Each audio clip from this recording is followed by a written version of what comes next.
My name is James Boyd.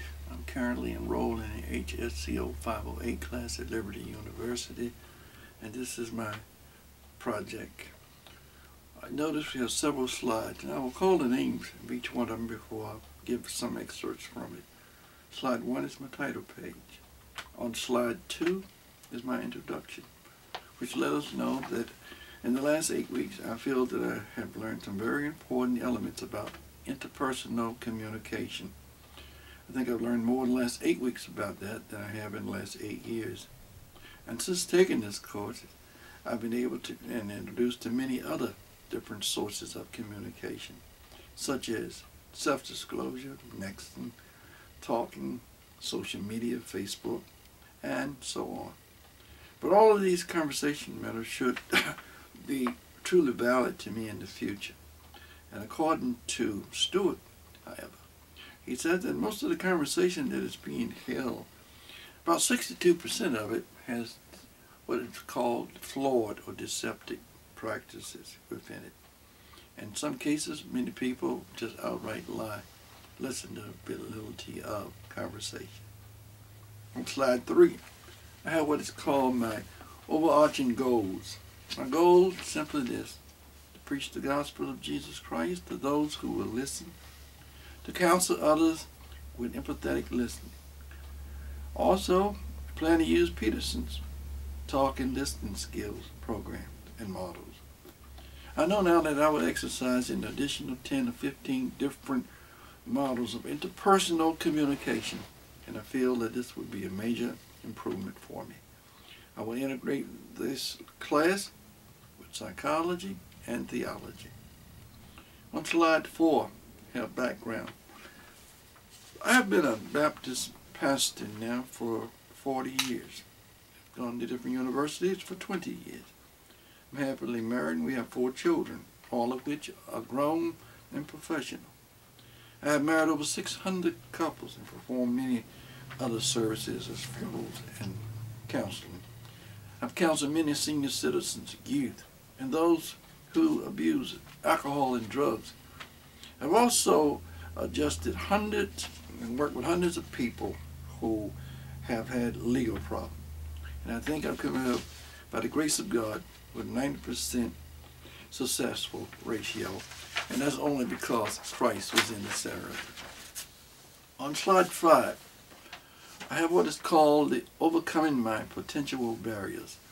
I discovered that there are certain barriers that can hinder interpersonal communication. I must avoid being biased listener, and I must avoid this because of the fact being biased can distort the true meaning and therefore have negative effect on conversation, whether that conversation is positive or negative. Also learned that I need to avoid pushing people a hot button, because this will only inflame the situation and cause them to become defensive. And the same thing can happen to me if my buttons are pushed. Self-conscious. I must not become preoccupied with my own internal self and forget about what I'm doing while making conversation. There's another term in class that is performed on page 63 of student book, which says intellectual listening. I must avoid too much of my own logic and hearing what I want to hear out of the conversation. On slide 7, there are other problems with noise pollution. According to the Scholarly Journal by Bremerton and LaRoche, noise pollution is an unescapable event. As a matter of fact, it covers all aspects of daily living, and it affects all ages, genders, and occupations. It can inhibit children from their childhood learning experience. It can slow down work productions in workplaces. It can even cause health hazards.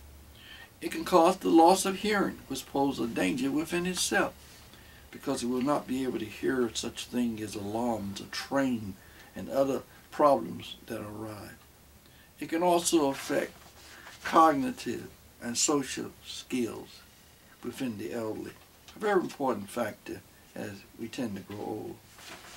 On slide 8, I found out that there was a research experiment that was conducted about noise. May seem simple, but in this experiment, David Permack, a primatologist who studied chimpanzees, orangutans, and gorillas, suggests that in the study that both man and animals communicate with their own species, but with major differences.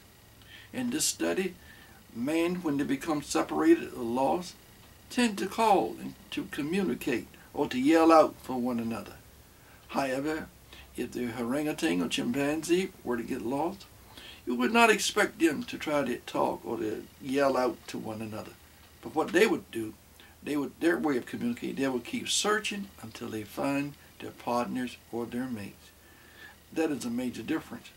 But nonetheless, noise is important, and we need to be attentive of the fact that it is a way of communicating.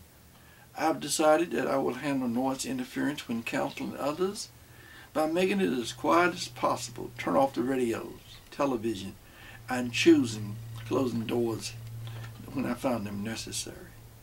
On slide 9, I have what is called my action plan to make my personal goals a reality. I propose to utilize all that I've learned from this class and all the things that I've participated during the last 8 weeks, such as discussion boards, reflect journals, the practical book review, all of the texts in the class. And out of all of these series of information, I've found 6 models that I believe will be effective in my action plan to help perfect the goal that I have before me.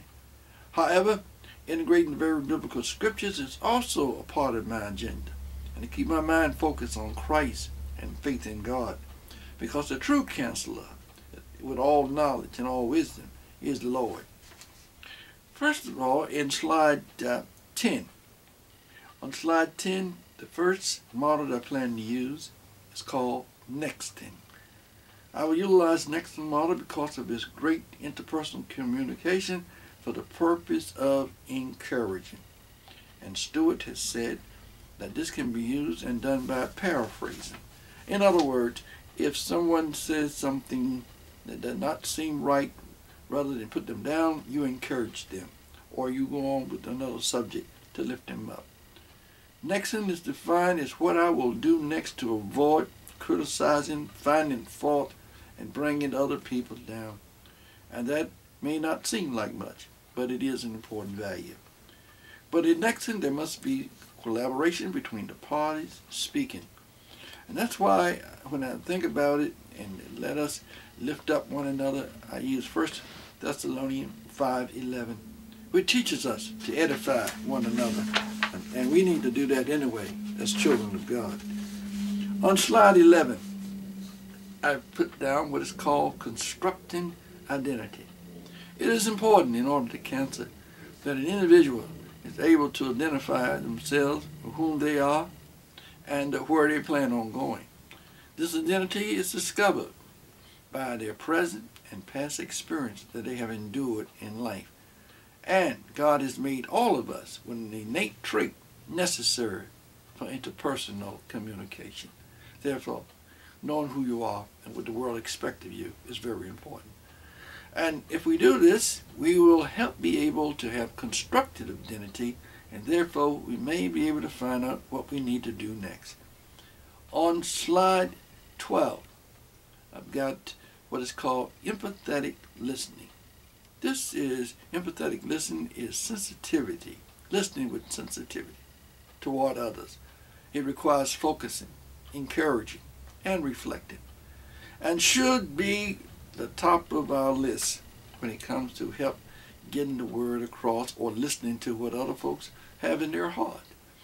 But it must be done with a certain degree of quality, not carelessly or frivolously, but it should be done honestly and seriously. Because God loved us, and his greatest commandment in Mark 12:31, love thy neighbor as thyself, and God with all our heart, mind, and soul. Slide 13 says self-disclosure. This is the process that a lot of us don't like. That's to opening up ourselves to others. Because if we can build better relationship, this can cause us to have better communication among one another. Too much communication sometimes can contaminate the process and then make it null and void and unproductive. We need to maintain unity. As Psalm 133 said, "Oh, how good and pleasant it is for brethren to dwell together in unity." Slide 14. Peterson, talking and listening motto. Know when to talk and, know when to shut up. Know when to listen. Peterson theory, which says that he does not believe that we listen well enough or that we can listen better. Using Peterson listening card, I will also use the method of when to speak, when not to speak. Very important factor, I think. Excerpts from my paper in the practical book review that I put in Peterson Communication, where he used the fact that stress can be detrimental to our communication. It can affect our head, our stomach, and our hearts. And so we need to be careful because of the anxiety level that can be raised by stress. I have a little short report today, and I'd like to conclude with slide 15, which says, "I recognize that as a long-time counselor, every experience with client is unique, and every person is unique. And therefore, we need a discerning power of the Holy Spirit to lead us and to guide us through each and every session. Also recognize that many people that we meet are living in a secular world, and therefore it is important for us to learn all of the knowledge and skills necessary to be a great help to them. We should be thoroughly educated and follow the law of the land, and most of all, follow the laws of God." In slide 16 and 17, I have listed the various references, and I have cited where this information can come from, and I hope and pray that it could be a blessing to somebody. Thank you.